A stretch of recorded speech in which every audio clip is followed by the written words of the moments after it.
e ele sempre nos dizendo que ele ia findar uma aliança, né?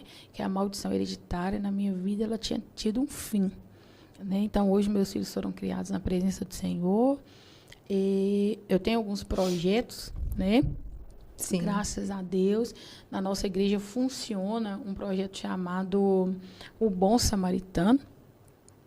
Uma vez por mês a gente abre a igreja e recebe esse pessoal lá, pessoal em situação de rua, né? Tem os que a gente busca, a gente para o carro nas vielas, nas ruas e busca, põe o pessoal dentro do carro e lá a gente oferece café da manhã, banho, corte de cabelo, e escova o cabelo das meninas, e a gente entrega um kitzinho, né? Vocês tratam elas, cuidam?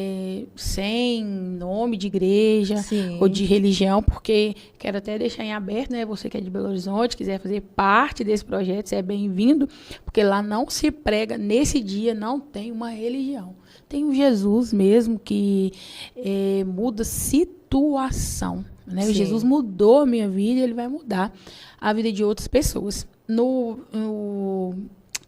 Na época da pandemia, 2020, né?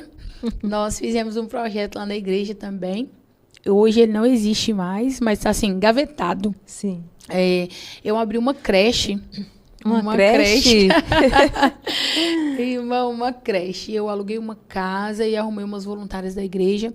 Porque não tinha escola, não tinha nada funcionando. E o pessoal precisava trabalhar. Então, o pessoal deixava a criancinha lá de manhã. A gente dava café da manhã, almoço, café da tarde e um banho. E a mãezinha buscava... que lindo. Só à tarde. Por que isso? Isso é um sonho que eu tenho. E eu acredito que antes de eu ir para o Senhor, ele vai me dá essa honra abençoar. De eu ter essa creche. Porque eu me lembro de quando eu tinha 22 anos, eu era mãe de 3 filhos, e eu não tinha com quem deixar os meninos para eu trabalhar.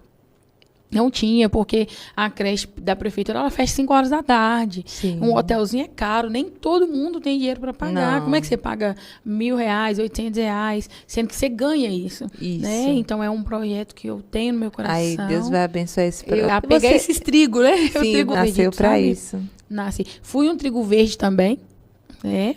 E precisei ser regada, precisei ser abraçada. Mas é o amor, Jamile. Aquilo que você faz com amor, o Senhor, Ele nutre. Sim. Né? Porque tem coisa que a gente faz, e a gente faz porque tem que ser feito. Sim. Né? A nossa igreja hoje é uma igreja de bairro, uma igreja, né? Uma igreja pequena ainda, não tem tantos membros, não é uma igreja tão reconhecida, mas é uma igreja que cuida.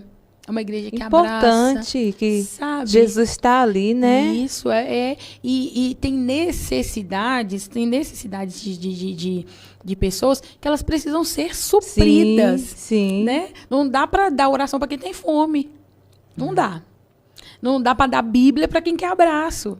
Vai com calma, vai tranquilo. Vai trabalhando devagarzinho, né? Depois você fica assim, chapado. Você vai ficando chapado por Jesus. Ai, glória a Deus. Não tem jeito mais. Então, hoje, graças a Deus, né, o Senhor, ele fez, assim, maravilhas. O meu pai hoje já é falecido. Já faleceu. Ele foi cometido de cirrose, né? Sim. Mas, graças a Deus, quando ele adoeceu, a gente trouxe ele para cá, para Belo Horizonte, e eu e o Daniel cuidou dele. O Senhor nos deu o prazer e o privilégio de cuidar do meu pai, sabe? De nos perdoar. Sim. Antes dele adoecer, a gente teve uma conversa libertadora, sabe? Glória a Deus. Onde eu consegui liberar o perdão, ele liberar perdão, sim, o meu irmão liberar perdão e viver. Então, assim, no momento dele de deficiência, de doença, a gente cuidou dele. Até no último dia mesmo, no hospital, a gente que visitava e cuidava dele, sabe? Então, a gente tem, graças a Deus... Jesus salvou ele. Aceitou Jesus no hospital, sabe? Reconheceu e descansou em Jesus. A minha mãe, ela ficou nessas idas e vindas para Cristo, né? Mais orgulhosa depois daquilo que Jesus tinha feito. E reconhecia que era Jesus, né? A senhora pensa, irmã Jamile, o orgulho da minha mãe, assentada numa cadeira na igreja e ver o Daniel cantando e a Vanessa pregando. Eita, glória! Conseguiu, assim, trazer muita honra para ela depois, né? Hoje eu desconheço um pai melhor, um esposo melhor, um amigo melhor, um pastor melhor, né? Ele é maravilhoso. Então, assim, ele conseguiu cuidar da minha mãe também. Sim. Ela teve câncer, né? E a gente não descobriu muito no início. Quando a gente descobriu, já estava bem avançado. E foi em 2020. Então, era época de pandemia. 2020. Então, estava tudo muito complicado. Mas, graças a Deus, morreu no Senhor também. Descansou no Senhor. Descansou no Senhor. Por alguns dias, eu chorava muito e falava, Senhor, mas o Senhor me usou para orar e pessoas ser curadas. O Senhor me usou para cuidar de outras pessoas. E por que você levou minha mãe? Ela era minha amiga. Era o tempo de Deus. Isso. E aí, ele me respondeu. Ele falou para que eu não perdesse a alma dela. Então, isso trouxe um alívio, um descanso. Né? Traz, né? Traz um alívio. Então, hoje, meu irmão tem um outro filho, né? Que é o José, que é o nosso amor. E eu tenho o Benjamin, que foi o completar da minha aliança. Né? O Senhor me mostrando que a maldição hereditária, ela tinha acabado ali. Graças a Deus, Jesus. Né? Ele nos deu a chance de fazer tudo outra vez. Então, na vida dos meus filhos, na vida dos meus sobrinhos, eles vão vivenciar uma nova história. Glória a Deus. Que está sendo plantada agora. Pode curar alguém quem foi curado. Curado. É isso que eu falo. É isso que eu sempre falo. Às vezes a gente fica tentando socorrer alguém, mas não dá, porque a pessoa acaba esbarrando na sua ferida. Sim, ela não foi curado, ainda quer curar outras pessoas. Isso, ela acaba encostando em você e não dá. Não né? dá. Não tem como. Então, quando você é curada completamente, você consegue curar pessoas. E eu fui curada. Então, hoje, essa área, cuidar de alguém que tem dependência química, eu não tenho problema. Eu não tenho problema em cuidar de um casamento que é fragilizado pela violência, sabe? Eu tenho muito cuidado mesmo com os jovens, né? Com a juventude, devido a que eu vivi mesmo essa questão de ter muitos filhos, né?